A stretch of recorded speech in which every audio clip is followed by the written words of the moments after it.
새로울 신, 매울 신, 무엇보다 믿을 신 뉴스 신세계 헬마우스 임경민 작가 오셨습니다. 어서 오세요. 안녕하세요. 네, 매주 금요일 김은지 시사인 기자와 함께합니다. 어서 오세요. 네, 안녕하세요. 마지막 방송이 되겠습니다. 김은지 기자와는. 아니 지난주까지만 하더라도 예. 이런 상황이 아니었는데 지난주에 마이크 꺼졌을 때 우리는 휴일에도 설 연휴에도 방송을 하나요? 그래서 우린 빨간 날이고 뭐고 토요일 빼고 다 합니다.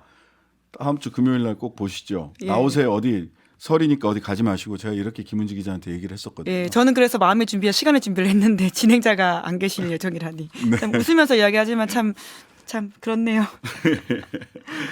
자, 오늘의 뉴스 만나보겠습니다. 예.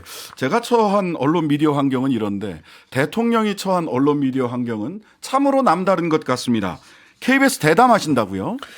결국 신년대담을 이제 KBS하고 녹화 방식으로 하는 걸로 결정이 나는 분위기입니다. 이거 왜 분위기라고 말씀드리냐면 아직도 확정이 안 됐다라고 지금 대통령실에서는 공식적으로 얘기하고 있기 때문인데요. 일단 알려지기로는 사전 인터뷰 형식으로 오는 4일에 녹화를 해가지고 7일에 방송을 할 예정이라고 합니다. 뭐 그동안에 이제 대통령이 민생 토론회를 통해서 이야기를 했었던 내용들을 주로 소개를 하고 여론의 관심이 집중되고 있는 김건희 여사의 소위 디올백 논란과 관련해 가지고 직접 대통령이 입장을 밝힐 것이다라는 얘기 정도가 나오고 있습니다. 대담을 통해서 주로 이제 해명과 설명의 포인트를 둔다는 건데 이 명품 가방을 건넨 그 인사 그분의 법 접근 배경이라든지 명품 가방의 관리 현황이라든지 사태에 대한 대통령의 소회 이런 이야기들을 중심으로 한다고 하니까 게다가 이제 뭐 거기에 추가로 제2부속실 설치나 뭐 특별감찰관 임명에 대한 어떤 언급 정도 이러면 과연 우리 지금 여론이 요구하고 있는 정도의 그런 어떤 입장 표명이 될 수 있겠느냐 이것만으로 여론 달리기가 가능하겠느냐 뭐 이런 얘기들이 지금 나오고 있는 상황입니다. 네. 국민적 이해를 구한다.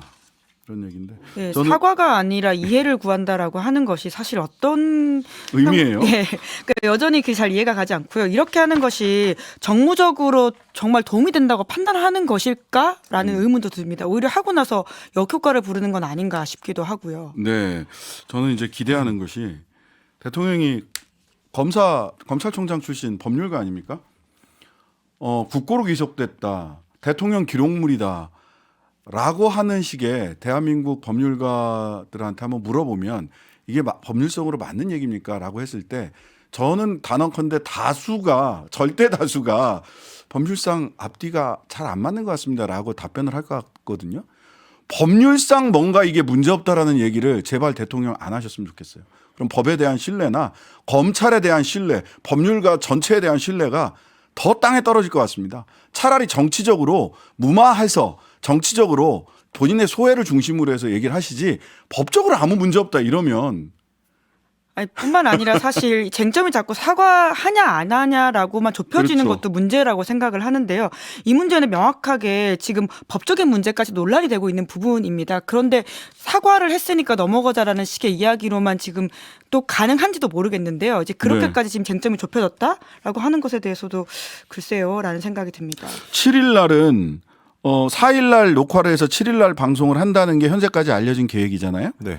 보니까 한동훈 국민의힘 비대위원장이 7일 날 관훈클럽 초청 토론회에 참석하는 날이기도 하네요. 그렇습니다. 뭐 공교롭게도 이제 날짜가 이렇게 맞춰지게 되는데요. 그러면 사실 지금 당 내에서도 어쨌든 이 소위 말하는 김건희 여사 리스크에 대해서 대통령실이 뭐라도 해야 된다라는 필요성이 계속 언급이 되고 있는 상황이고 만약에 대통령이 이 문제를 앞서서 풀지 못하면 이게 한동훈 비대위원장 같은 경우도 관훈클럽 초청 토론에서 상당히 좀 곤란해질 수 있기 때문에 여러모로 당정이 뭔가 이제 이 행보를 맞춰야 된다라는 의미를 좀 읽히긴 하는데 다만 좀 제가 말씀드리고 싶은 거는 오늘 오마이뉴스의 이충재 칼럼의 제목이 뭐였냐면 네. 명품백 사과를 애걸하는 나라였습니다.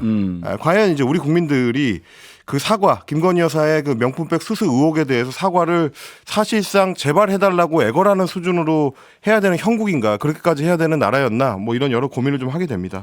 수사를 받아야 된다라는 지적도 굉장히 많이 나오고 있는 상황에서 사과를 애걸해야 되느냐. 자, 이런 가운데 오늘 갤럽 조사가 나왔습니다. 미리 말씀을 드리면 2024년 1월 30일부터 2월 1일까지 전화조선이 직접 인터뷰했고 전국 만 18세 이상 1000명 한국갤럽 자체 조사인데요. 여기에서 대통령 지지율, 국정 지지율이 29%, 30% 하방 뚝이 무너졌습니다. 이 9개월 만입니다.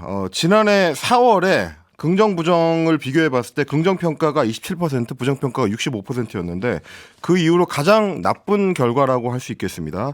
대통령 직무수행 평가 긍정이 29%, 부정이 63%니까요.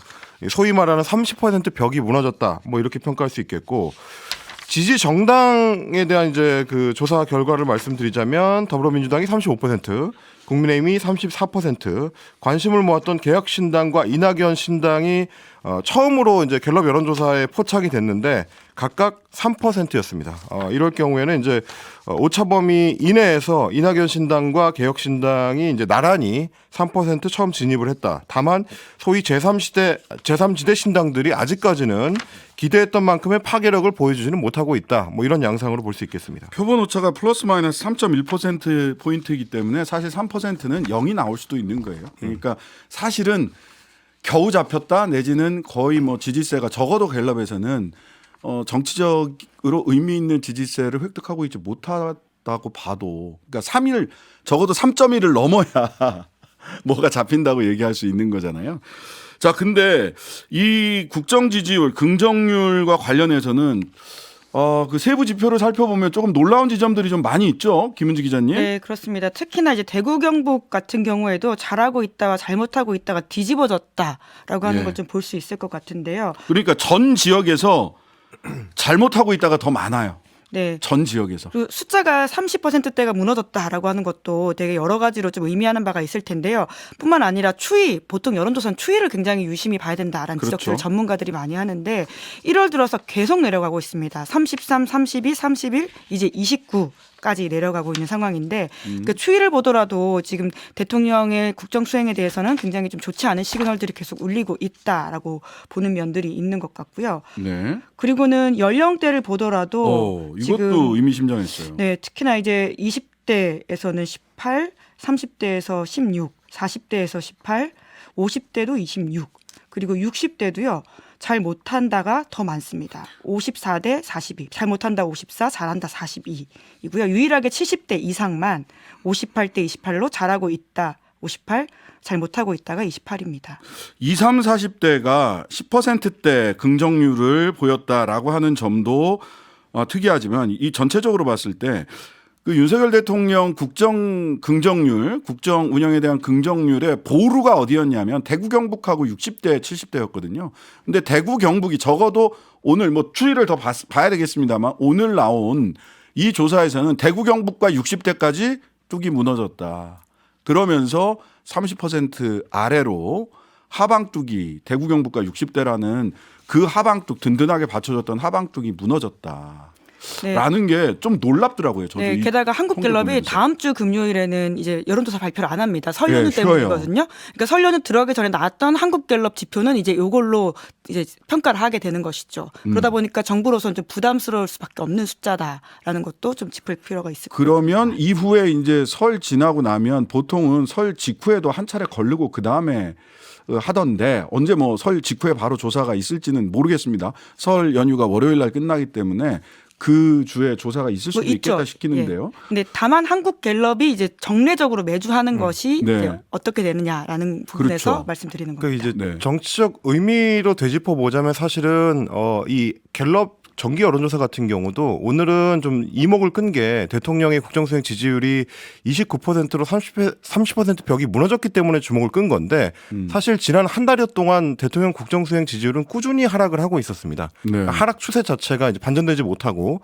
한동훈 체제가 시작을 했음에도 불구하고 대통령 국정수행 평가는 계속 떨어지고 있었다. 이 부분을 좀 주목할 만한 것 같고요. 그만큼 이제 소위 한동훈 효과를 통해서 일종의 이제 이목 분산이 있었지만 실제로는 대통령에 대한 평가는 그렇게 크게 변하지 않았다라는 겁니다. 오늘 장내 정치 지도자 선호도 조사에서도 한동훈 비대위원장 같은 경우는 계속 좀 오름 추세거든요. 오늘도 이제 23%가 나왔는데 이재명 대표가 26%가 나왔으니까 한동훈 위원장 입장에서는 계속 이제 그 지지율이 올라가고 있는 추세입니다. 그런데도 국정수행 평가에 있어서 윤석열 대통령한테 그만큼의 효과가 이전이 되지 않는다. 그걸 봤을 때는 이제 과연 지금의 추세가 여당 입장에서 안심할 만한 상황인가? 뭐 이런 것들을 좀 같이 평가할 필요는 있을 것 같습니다. 네, 그리고 이 국정 대통령 직무수행 긍정평가 이유와 부정평가 이유도 이렇게 눈여겨볼 필요가 있는데요. 긍정평가 이유에서 가장 높은 건 외교입니다. 그건 대통령이 워낙 외교를 강조해 왔기 때문인 걸로 순방외교, 세일즈맨 1호, 뭐 이런 영업사원 1호 이런 얘기를 해왔는데 문제는 다시 이전에 20%대 나왔을 때의 추세와 비슷하게 긍정평가 이후에서 가장 순위가 높은 퍼센테이지가 높은 거는 모름 무응답입니다. 그냥 이유 없이 긍정하는 비율이 긍정평가자 중에 긍정평가의 이유가 이유 없음이 가장 많아요. 그 진짜 콘크리트만 남았다 쓸 때 나오는 현상이거든요. 이런 게. 그다음에 부정평가 이유를 놓고 보면 경제, 민생, 물가 이게 가장 높고요. 19%. 소통 미흡, 독단적, 일방적이 소통 미흡이 11%, 독단적, 일방적이 7%인데 요거는 사실은 거의 비슷한 취지로 봐야 되거든요.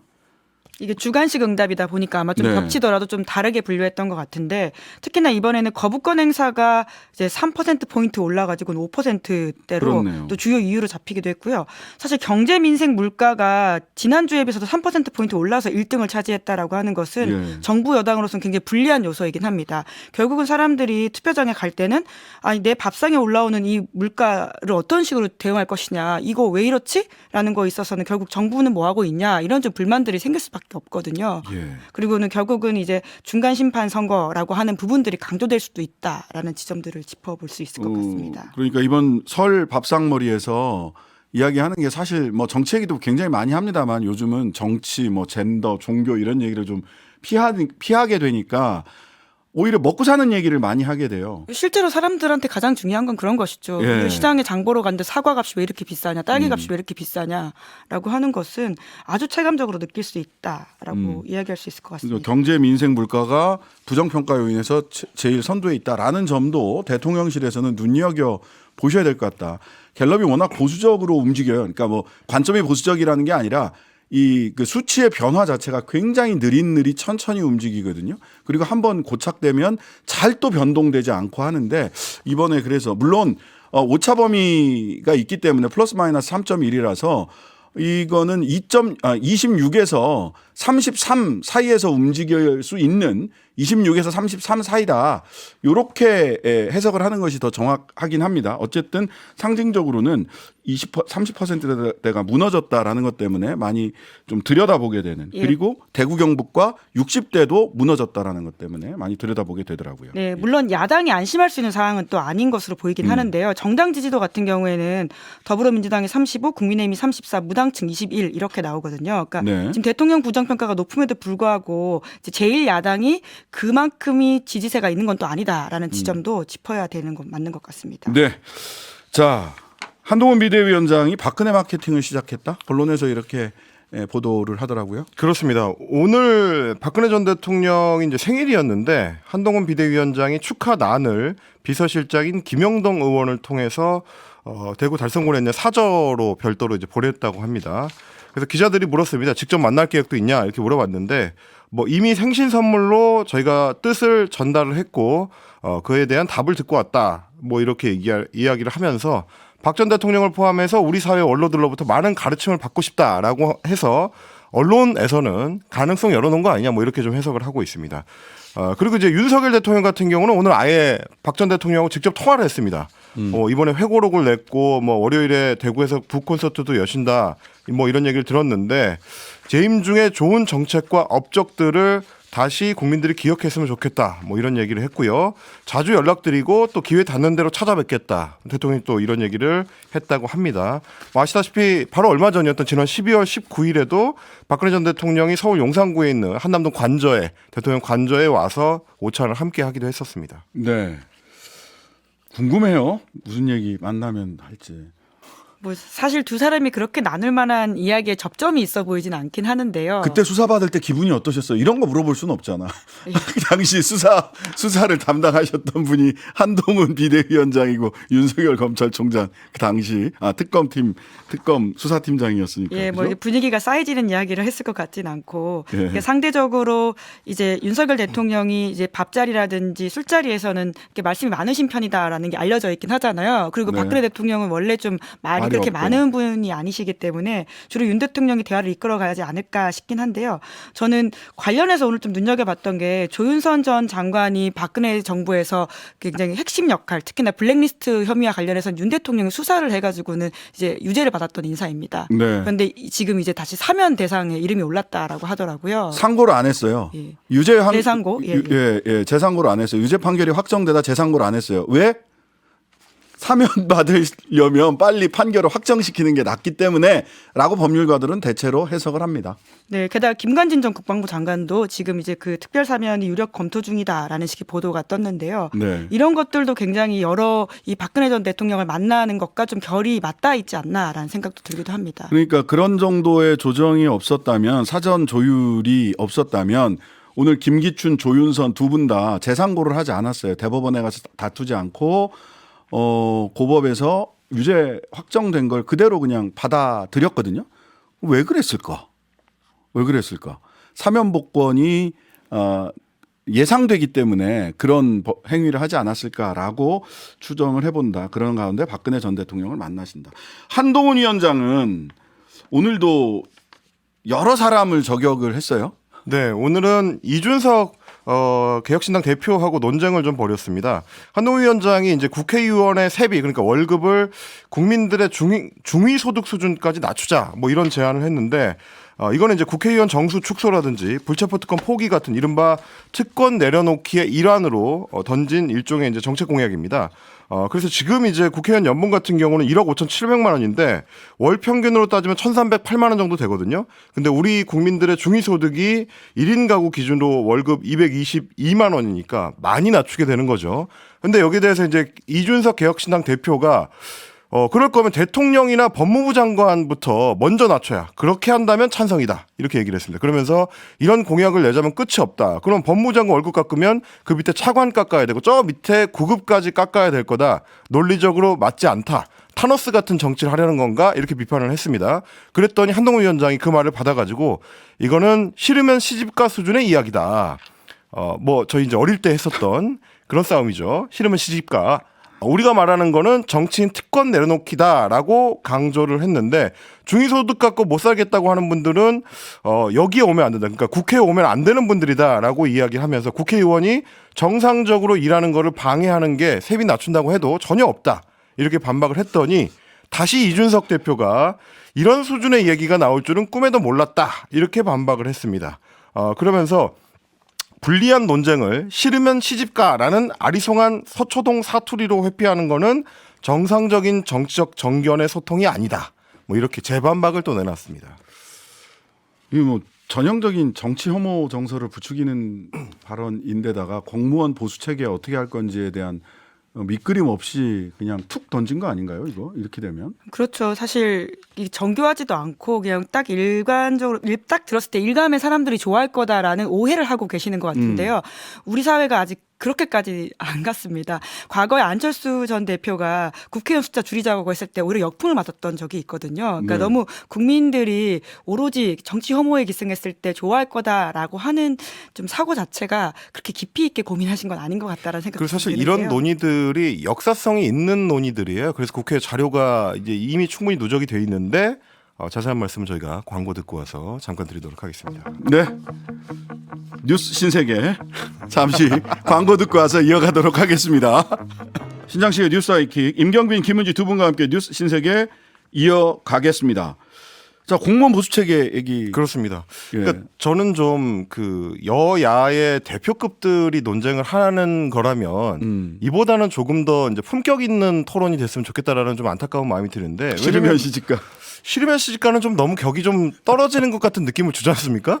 근데 이제 사실 지금 한동훈 위원장이 제기하고 있는 소위 정치 개혁 이슈들, 그러니까 뭐 국회의원의 정수축소 문제라든지 국회의원의 세비 지급 문제라든지 이런 것들은 이미 국회 안에 오랜 기간에 걸쳐서 논쟁을 해왔던 역사가 있고요. 그렇다는 얘기는 국회 입법조사처라든지 혹은 각종 혁신기구를 통해서 보고서가 이미 다 만들어져 있습니다. 뭐 예를 들면 세비 관련 문제 같은 경우는 2018년에서 2020년까지 활동했던 이제 국회 안에 혁신자문위원회라는 조직이 있어요.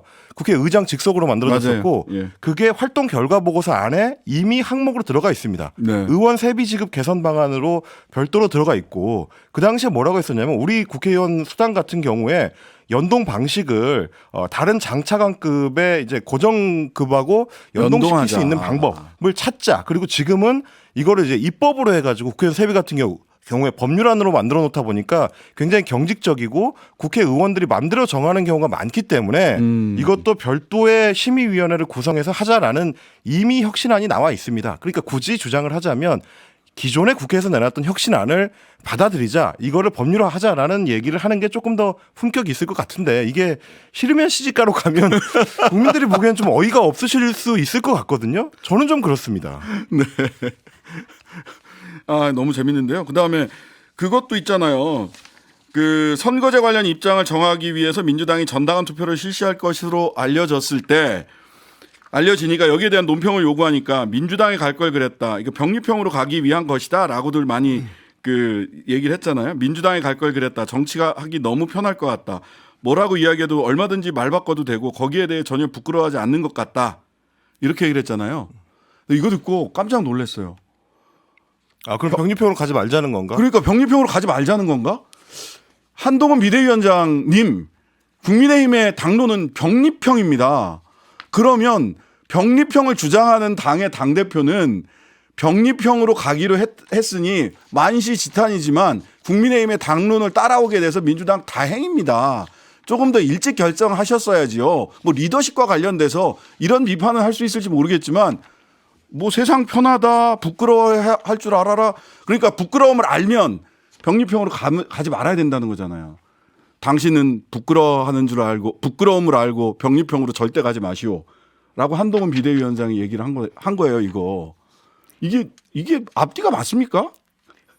네, 다만 이제 정치 혐오에 기댄 포퓰리즘이라고 한 비판에 대해서 한동훈 위원장 입장을 좀 말씀드려야 될 것 같은데 예. 대다수 국민이 수십 년간 바라는 것을 하겠다면 기꺼이 포퓰리스트가 될 것이다라는 식의 반박을 한 적은 있습니다. 네, 알겠습니다. 잘 들었습니다. 자, 민주당이 당원 투표, 이번 주말 당원 투표를 통해서 선거제 당론을 채택한다고 했었는데 오늘 최고위원회에서 이재명 대표에게 전권을 위임한다라는 결정을 했어요. 그렇습니다. 강선우 민주당 대변인이 내용을 발표를 했는데요. 직접 잠깐 들어보시겠습니다. 오늘 최고위에서는 선거제도 관련해서 허심탄회한 소통이 있었고요. 그리고 선거제도 관련해서 당의 입장을 정하는 권한을 이재명 대표에게 위임하기로 했습니다. 최고위 회의에서 당원 투표제에 관한 논의가 나오기는 했었던 건가요? 자세한 논의에 대해서는 드릴 말씀이 없습니다. 네. 그러니까 사실 이번 주말에 전당원 투표를 하기 위해서 실무적인 준비가 끝났다라는 얘기도 이제 언론에 보도되기도 했는데 뭐 이렇게 되면 이제 이재명 대표가 어떤 결정을 내리는지에 따라서 이제 향배가 조금 달라질 수도 있는 가능성이 열렸다. 이렇게 지금 보고 있는 것 같습니다. 어쨌든 설 전에는 결정한다라는 해야죠. 거죠. 예. 사실 이미 늦었다라는 걸 지난주에도 지적하지 않았습니까? 해야 네. 되는 상황은 맞습니다. 예. 장경태 최고위원은 뭐 최고위에서는 한 번도 전당원 투표 논의한 적이 없다. 결정 시점은 설 연휴는 넘지 않을 것이다라고 얘기를 했는데 이번 주말을 지나면서 이재명 대표가 어떤 결정을 할지 어떤 절차를 거쳐서 어떤 내용의 결정을 할지 귀추가 주목됩니다. 자, 지금까지 뉴스 신세계 임경빈, 김은지 두 분과 함께했습니다. 감사합니다. 고맙습니다. 김은지 기자님.